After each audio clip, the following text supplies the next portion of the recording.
We are grateful for the presence of God this morning. We are thankful for who He is.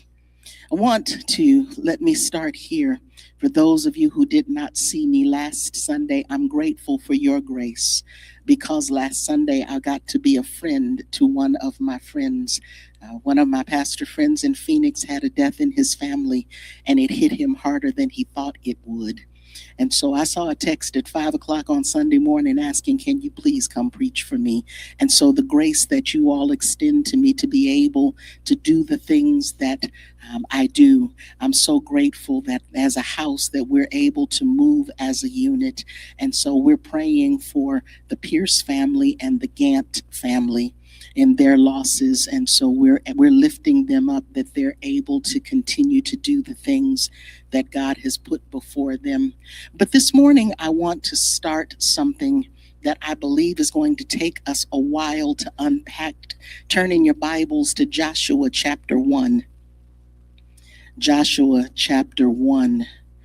I'm going to read verses 1 through 10. I'm not going to expose them all, but we're going to walk our way through the text today. Joshua chapter 1, I'm going to read again verses 1 through 10 in the New Living Translation. I trust that what you have is similar. Last time, Joshua chapter 1, it's on the screens, begins this way.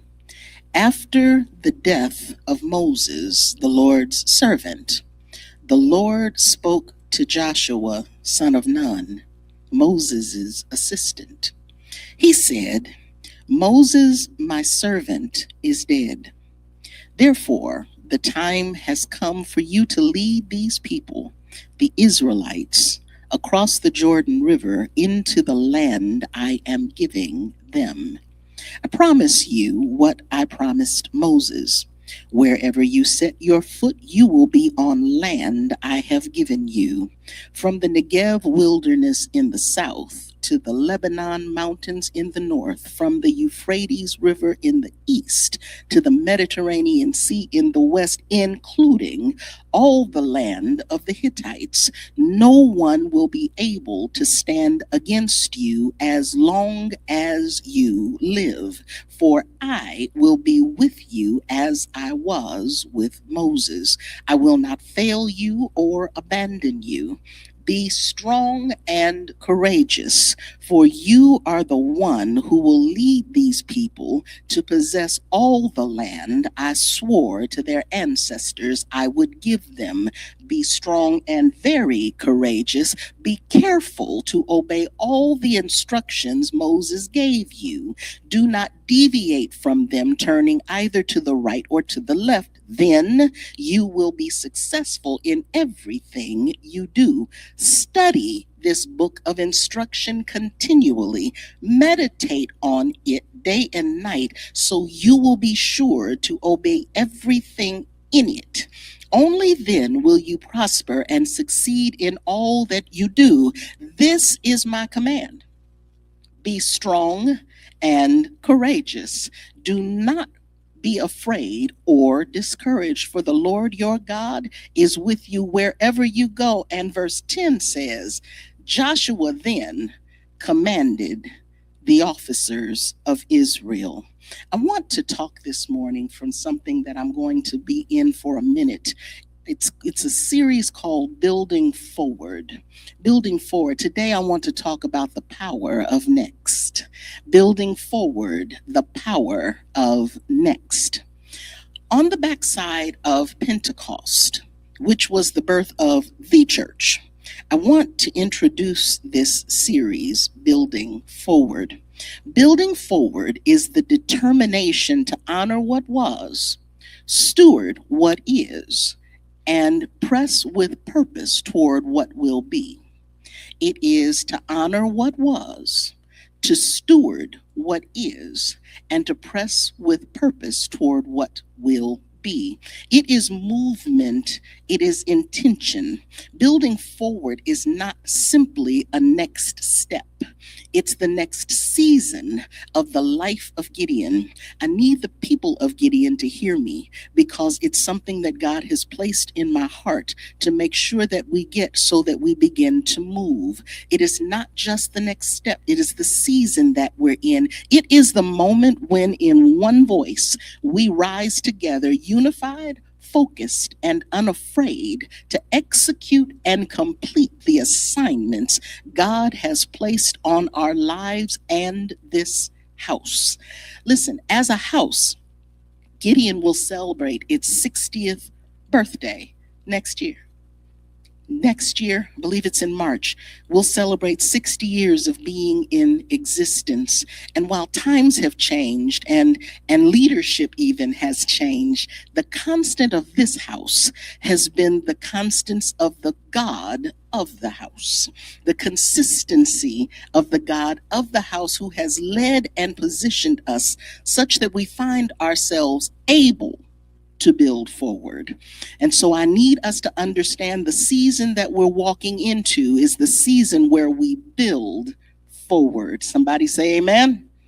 Let's look at the text. This text begins with God visiting Joshua in the middle of a transition. But if you let me, I'll read to you how the transition began.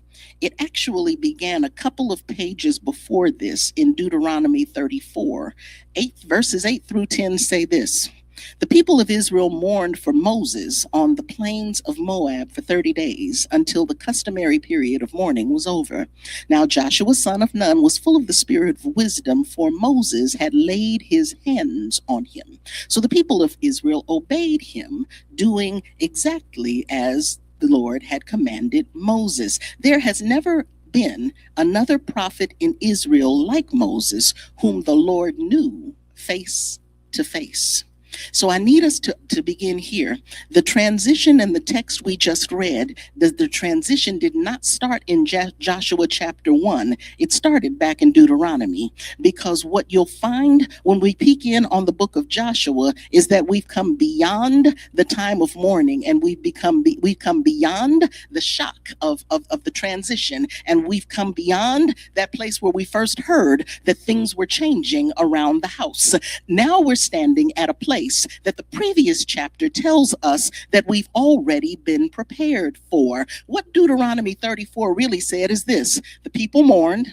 Joshua was already full of the Spirit because Moses had already laid his hands on him. The people understood the assignment and they knew what to do because the text says they obeyed Joshua, doing just as the Lord had commanded Moses. So I need somebody to holler, we're ready. We're ready because we've been in this place where we've made some transition. Somebody say amen. We've been in this place where we've done some things and made some changes and made some adjustments. Leadership has shifted and finding its place, and things are beginning to settle. And I need somebody to understand that we're building forward and we're making sure that we've got some power as we walk into next. Anybody other than me grateful to God that there is power in next? Anybody other than me grateful that God will give us an assignment to build it forward so that we don't stay where we are?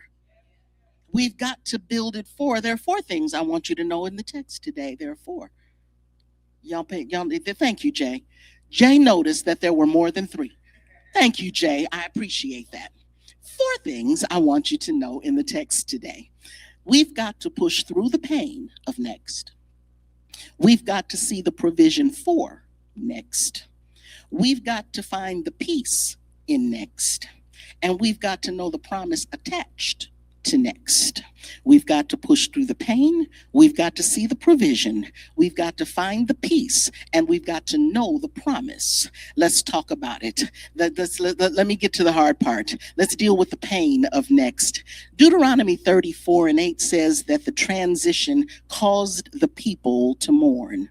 That's what it says. The pretext, it says that the transition caused the people to mourn because transition can be painful. And I think there's a place in us that we can't over spiritualize the idea that transition is painful. Sometimes we can't pray that away. God is letting us go through some things so that we understand that we've got to deal with some of the pains of our lives while we deal with the transitions of our lives, because change is difficult. It is, especially when you're changing from something that was good. Y'all looking at me crazy. I don't like leaving good, but if I don't ever leave good, I can't ever get to better. And so transition is hard, especially when you don't see where you're going and when you don't know what you're doing. Change is challenging because sometimes you don't see it coming. Anybody other than me got hit with some stuff and you didn't know that God was going to let that happen? Anybody other than me been hit with some stuff and some changes occurred, and the next thing you knew, you were looking around and you were trying to figure out, where are my feet and am I on the ground, and do I know how to do what because change gets painful. Is there anybody other than me that's willing to admit that change doesn't always feel good? So listen, we're living in a season where change is happening at breakneck pace. And if we're honest, some of us are navigating changes we didn't ask for.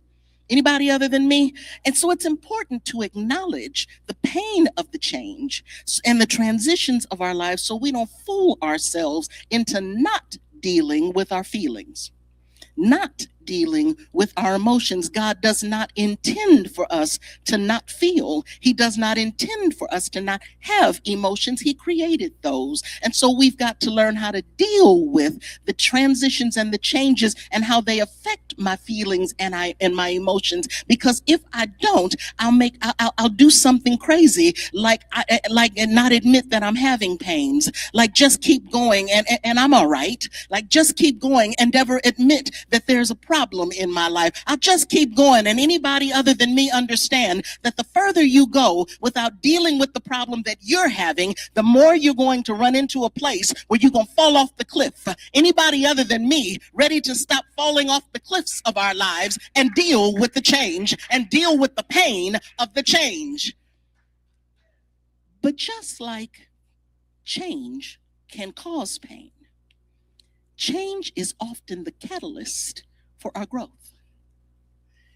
Change does cause pain, but change can equally be the catalyst for my growth. It's the catalyst for the enlargement of my territory. I've got to go through some of these things if I want to get to the places that I've been asking God to take me. Anybody ever prayed that prayer of Jabez? Enlarge my territory that I might be able to do, God, for you what it is that you're calling me to do. The enlargement of the territory is the path through change, and the path through change is the path through pain. But if I don't ever go through the pain, I might never get to the enlargement of the territory. So to navigate the storms of next, we've got to acknowledge the pains of now so that we can get to the things that we're asking God for. We've got to make sure that we can get to the things that God is calling for from us, and the pain is a part of the process. Somebody holler, I gotta go through it. I gotta go through it. I gotta go through it. I gotta navigate the storms, because the pain of my life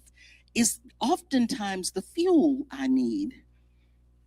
Because effective pain often results in a kingdom response. Effective pain, not just the stuff we let do whatever it wants to do in our lives. Effective pain often results in a kingdom response. It's often what God is using to fuel us forward, because I said it earlier, a change is challenging because I don't want to leave good, but I can't ever get to better if I never leave good. And if I gotta let go of what's good, that hurts. And if I gotta let go of some of the relationships that I've already built, that hurts. And people are gonna say, T, you've changed, and I don't know why you're not hanging out with these people anymore, because I wanted some change and I wanted what was next, and I've been hollering next for I don't know how long. But the pain of letting go of some things are the things that we're going to have to deal with. And so we gotta understand that there can be pain in my next. But if it results in a kingdom result, then my pain is not in vain. My pain is working toward me. So to build forward to next, we have to acknowledge the pain that's part of the process. But pain isn't all there is. Somebody say amen. I'm glad that pain isn't all there is. So point number 2 is this: there is provision for next.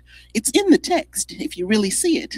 The pain might be there, but careful review of the text will show us the provision for building forward. Because it's not that God is just telling Joshua, suck it up and go. God has outlined his provision. And if our hearing has matured, our vision will improve. If my hearing matures, my vision will improve. Watch the text. Verses 2 through 5 say these things. Verse 2 says, I've provided you a leader who will, like Moses, have to part a body of water to get you where you're trying to go. Verse 3 says, I've provided you what I provided Moses. I've provided geographical resources. I know there was, you remember the Negev and all of the north to the south and the east to the west. I have provided you some geography. I've provided you some land that is resource for you, land that stretches from the east, west, north, to south. The verse 4 says, I'm giving you land that currently has occupants in it, and you might be scared of those guys. But verse 5 says, no one will be able to stand against you, for I will be with you. Because when God seeks for us to build forward, expect to find his provision for what he said do. Expect to find his provision and for his provision to make itself clear.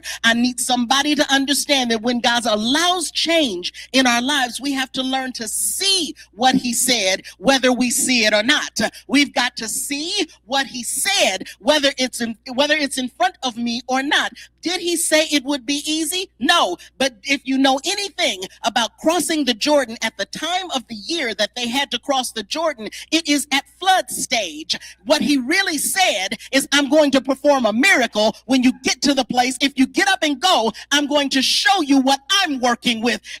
Did he say that he was going to rain down dollars from heaven? No. But did he promise us land? He is giving us something of value to fund the kingdom agenda. There is funding available to the people of God when they do the work of God. While it may not be dollars raining out of the sky, he's going to show me how to use the provision he's making for me to make the assignment he has given me work. And did he acknowledge out loud in verse 4 that the Hittites are in the land? And we all know that we're scared of the Hittites. But in verse 5, he said, I will be with you. So when I get to where I'm going, I don't need to figure out how to deal with it or them, because he is there. While I'm looking for provision to be tangible, I need somebody to catch on that God is trying to show us how he deals with things so that we deal differently. Everybody in the world is trying to get $1 more in their account, and I ain't mad about the money. At the same time, I need us to understand that the kingdom agenda gets funded by the king, the way the kingdom works. And so we're going to have to learn how to deal with what he's giving us so that we can do what he's saying to us. He's providing for us. He's providing for us in leadership. He's providing for us with miracles. He's providing for us with information and revelation, and we're going to have to learn how to value that. Is there anybody other than me that needs to push through the pain of your next and see the provision for your next? You're going to have to push through. Many of us are doing it. We're pushing through the pain. We're pushing through the pain of it. But we've got to see the provision he's making for next. He didn't leave me hanging with an instruction I could not meet. He provided for his will to be accomplished. He provided. He provided. So now that we know that we're going to push through the pain and that he's going to meet us with his provision, we might be ready for point 3, because the pain was real. The provision is real. But I don't see the peace in the text. I don't see that. Anybody else want to be honest and say you don't see the peace in the text right now? Okay. And so you got to see what it says. There are some key words in the course of those 10 verses that if you believe God like we say we believe God, it will help me have peace with what I'm about to do. You ready? He said, I will not fail you or abandon you. He said, you are the one. He said, you will be successful in everything you do. He said, you will prosper and succeed in all that you do. And here's the big one. He said, for the Lord your God is with you wherever you go. And so that doesn't sound like peace to me, T. But I dare you to understand that if I believe God and that he said what he said, then I have no need to not feel at peace, because I need somebody to know this. Biblical peace, according to Hebrew definitions, is not just the absence of conflict. It is also taking action to restore a broken situation. So let me slow down, because Mama Rosa gonna write that down. Biblical peace, according to Hebrew definitions, is more than just the absence of conflict. It is the absence of conflict, but that's not all it is. It is also taking action to restore a broken situation. And so the power of next and the peace of the text is found in the fact that if those statements in those verses are true, I can't lose. I got peace if I walk in knowing I'm going to win. I can't lose. If the instruction that God is given, if I do what he said, I win. Case closed. Is there anybody other than me who's grateful that if he said it, I can believe it or don't? It's settled because he said it. If I follow the precepts and the principles, not only will he keep adversity and conflict from overtaking me, it'll provide what I need to be restored in the transition. Is there anybody in the room who life has taken some stuff out of you, and life has broken some places in you, and life has done some things, and you're having a hard time with your faith, and you're having a hard time with your trust, and you're having a hard time with your belief, and stuff has been going wrong for years on end, and God is letting me walk through this place. I dare you to understand that though I walk through the valley of the shadow of death, I fear no evil because you're with me. And if I believe the God of all salvation, if I believe the God of all truth, if I believe the one who started this thing, I understand that the broken places in me are being restored. Before I get out of transition, I need somebody to catch on that he's not limited to doing stuff for me when I get out of the problem. I am limited. He is not. I need somebody to catch on. I'm going to build this thing forward broken, and he's going to restore me as I go. There is peace in knowing that he's the God who can restore me, and I can have peace in the midst of a thing. Psalm 23 goes on to say, you prepare the table before me down in the valley of the shadow of death, and you don't do that until my enemies show up. I need somebody to catch on. I am limited. God is not. God will leave me in the valley just to show me that I can set a table before you right here in the valley and make the enemies watch me bless you down here. I don't need them to see you up there for them to know who I am. Is there anybody other than me that's grateful for a God who can bring peace? Peace. Peace. Yeah, my mind ain't going 20 million miles an hour. Peace.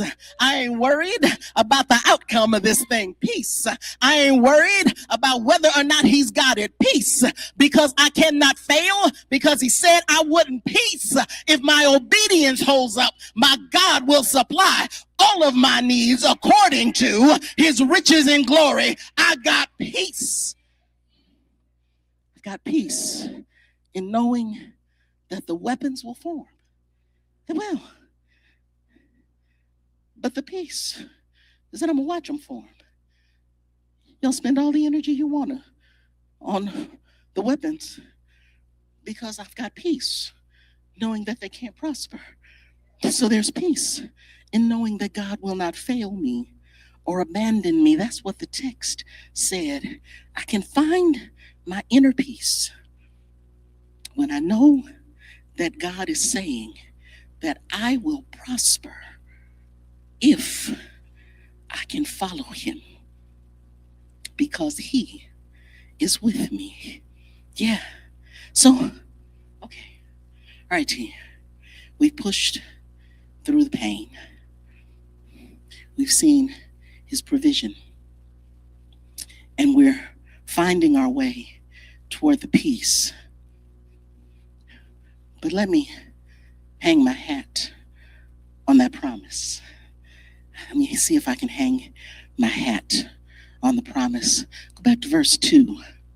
Verse 2 says, "The time has come for you to lead these people, the Israelites, across the Jordan into the land I am giving them." The book of Numbers, chapters 13 and 14, outline what the promises to the children of Israel are. I dare you to go and read that in your time because it's helpful to know what he said he would do for us. Numbers chapters 13 and 14. So the children of Israel know where the land is. They know what the land looks like. They know what's at stake. They understand the promise. Now it's time to go get it, right? Verse 10 said, "Then Joshua commanded the officers of Israel."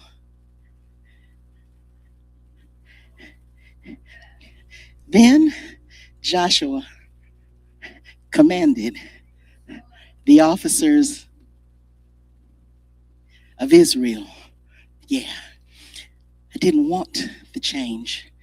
At least I didn't know I wanted it. But he's prepared us for it. Maybe you didn't see the change coming, but the peace and the provision of God have given us the strength to step into this thing. But verse 10 says, Joshua started commanding things because training time has ended and it's time to step up. It's time to step into that thing. They're not out of the transition yet. They're still in the midst of the thing, but their mindset is shifting. Y'all knew I was coming to that one. Their mindset is changing right there in the transition. Their mindsets are changing. And so while, remember what I said a few weeks back, I got out, but did I get in?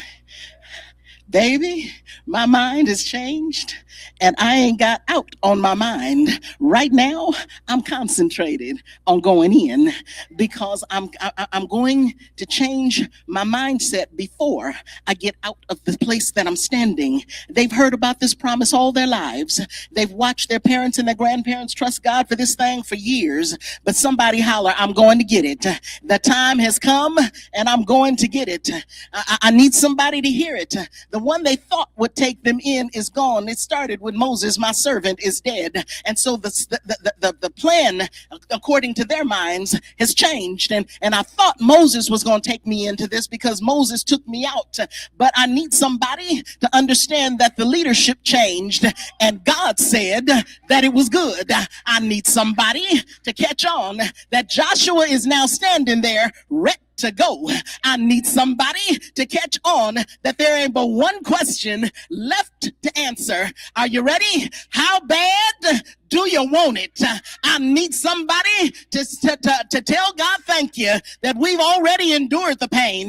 Go on, tell God thank you that we've already endured the wilderness. Go on, tell God thank you that we've already gone through the losses. Come on, tell God thank you that we learned some things while we were in the wilderness. God, I'm grateful for the time you let me stay out there because I wouldn't know you like I do if I didn't.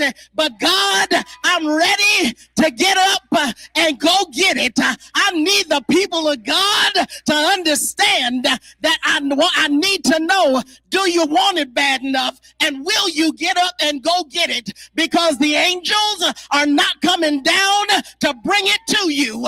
The angels are not coming down to drive the people out of the land. There ain't nobody coming to give it to you.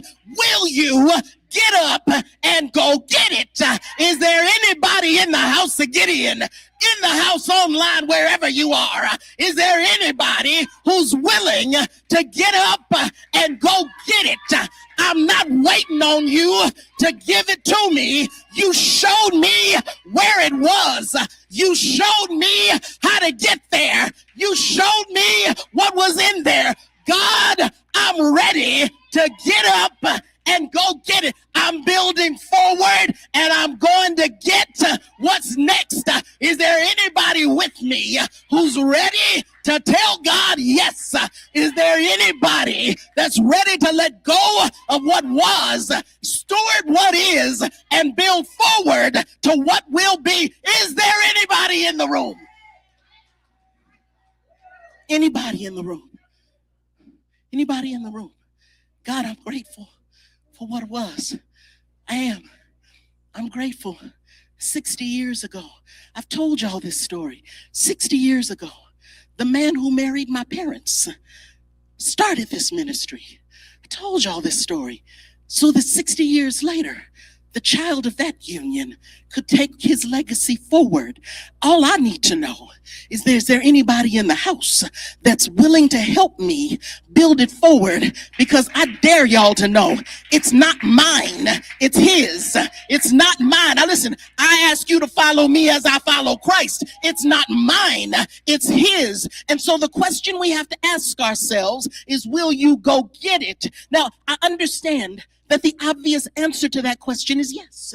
But can we ask a few more questions to make sure we understand what we're saying? Will you follow God on this one when it don't look like you thought it was going to look? Will you obey God? And when the leadership says something that don't make sense to you, is your discipline intact? Is there anybody other than me that needs to check your discipline out? Can we move as a unit? Anybody other than me understand that we can't move in multiple directions? We got to row from the same boat in the same direction. Can you hang in the lean seasons? Can you hang when ain't nobody around but you? Can you hang if yours is the only voice praying for this thing? I need to find out. I know you said you wanted to go get it, but will you trust God to do the impossible when we're standing at the Jordan? I need to find out, are the people of God ready to do what it's really going to take to move this thing forward? To move it forward, we've got to see or be the provision.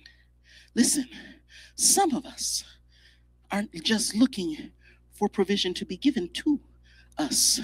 That's not what it's not everybody's situation. Some of us need to be the provision. Yeah, some of us need to just stop being shy about what you got in your bank account or what you got in your giftings, whichever.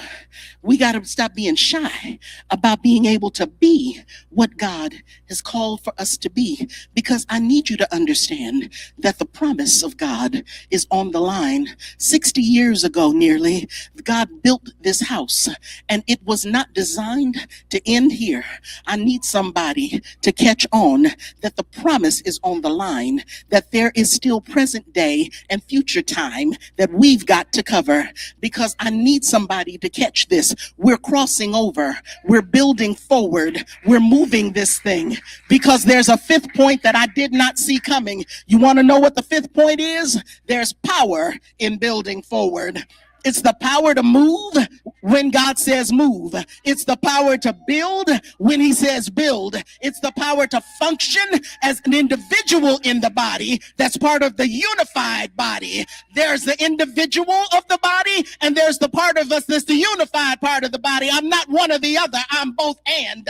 There's power in building forward. It's the power to see yourself as one who is going into the promise despite what they said and despite what you did. I need somebody to let it go and build forward. Is there anybody other than me who understands that change is happening? It's happening, and it's time for the house to build forward. There's nothing wrong. And so we ain't like the children of Israel. Ain't nobody dead. We're good. But it's time to build forward in every area of our lives. It's time for us to build forward so that we can say it like the scripture said it. The time has come for us to cross this Jordan into the land I am giving them. The children of Israel had to believe something that their parents saw, but they didn't. There are but two people who are going into the promised land who actually saw what the spies saw way back then. So these people are believing something that they have not seen, but they got there. I need to find out, is there anybody in the house of Gideon who's ready to say yes to God? Anybody in the house of Gideon who's ready to deal with the power that is available to us, the power that is at work in us so that we can move this thing forward? Is there anybody ready to say yes to God? Is there anybody ready to say yes to God? Is there anybody ready to say yes to your will, yes to your way, yes to your processes, yes to your what you're seeing, what you're saying, what you want us to do, who you want us to get to? Is there anybody other than me who's willing to say yes?